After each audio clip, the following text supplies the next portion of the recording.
Hello friends, welcome to my YouTube channel. ఈరోజు మీకోసం మంచి వర్క్ బ్లౌజ్ రివ్యూ అయితే తీసుకొచ్చాను.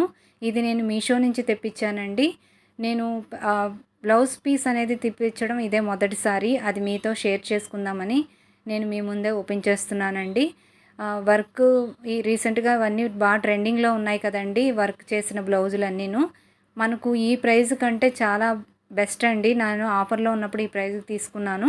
లేదనుకుంటే మీకు 400 ఆ రేంజ్లో పడుతుంది. అయినా పర్వాలేదండి. వర్క్ అయితే చూపిస్తాను చూడండి. చాలా బాగా వచ్చింది. ఫినిషింగ్ అంతా బాగుంది. 2 పీసుల్లాగా వస్తుందండి. అంటే ఫ్రంట్ పార్టు హ్యాండ్ ఒకవైపు, అలాగే బ్యాక్ పార్టు హ్యాండ్ ఒకవైపు ఉండే 2 పీసులు అయితే ఇచ్చారు. ఇలాగా వర్క్ స్టిఫ్గా ఉండడం కోసం పేపర్ అయితే వేస్తారండి. తర్వాత తీసేసుకోవచ్చు. నేను ఇదివరకు కూడా మీషో షార్ట్ అయితే చేశానండి. పక్కన పిక్స్ యాడ్ చేశాను కదా. వీటి గురించి కూడా డీటెయిల్స్ కావాలంటే మీరు కామెంట్ చేయండి, తప్పకుండా చేస్తాను. క్లాత్ అయితే చాలా బాగుందండి. ఎందుకంటే ఈ ప్రైస్ తగ్గట్టు పర్వాలేదండి, చాలా బాగానే ఉంది. మనం నార్మల్గా కూడా హాఫ్ పట్టు మనకు 200 పెడితే కానీ రాదు కదండి మీటర్ క్లాత్ అనేది.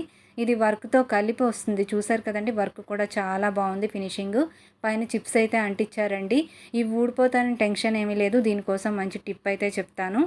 అంతకంటే ముందు మరొక విషయం అండి. ఇది ఫ్రంట్ పార్ట్ మాట. దీని మీద చిన్న డౌట్ అయితే ఉండేదండి. ఇది ఎంత అంటే ఏ సైజు వరకు స్టిచ్ చేయొచ్చని. నేనైతే స్టిచ్చింగ్ చేస్తానండి, అందుకే ఐడియా ఉంది.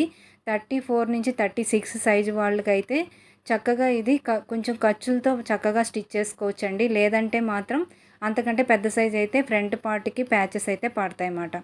బ్యాక్ అయితే ఓకేనండి, వర్క్ వైజ్ అన్నీ సరిపోతుంది. ఫ్రంట్దే కొంచెం డౌట్ మాట. మిగతాదంతా కూడాను చాలా ఫినిషింగ్ అయితే చాలా చాలా బాగుంది. 100% రికమెండ్ చేస్తానండి. చూసారు కదా ఎంత బాగా వచ్చిందో వర్క్ అనేది. అలాగే నేను ఇదివరకు వీడియోస్లో కూడా నేను శారీ తీసుకొని బేబీకి, అలాగే మా పాపకు కూడా లంగావాణి కుట్టానండి. దాని వీడియో కావాలంటే మీకు తప్పకుండా కామెంట్ చేయండి. నేను దాని గురించి కూడా డీటెయిల్స్ అయితే ఇస్తాను. ఇది మాత్రం 100% రికమెండ్ అండి. నేను టిప్ అన్నాను కదా, అదేంటో ఇప్పుడు మీకు చూపిస్తాను. చూసారు కదా, ఈ పేపర్ అన్నీ మనం రివర్స్ చేసి పేపర్ అంతా చింపేయాలండి.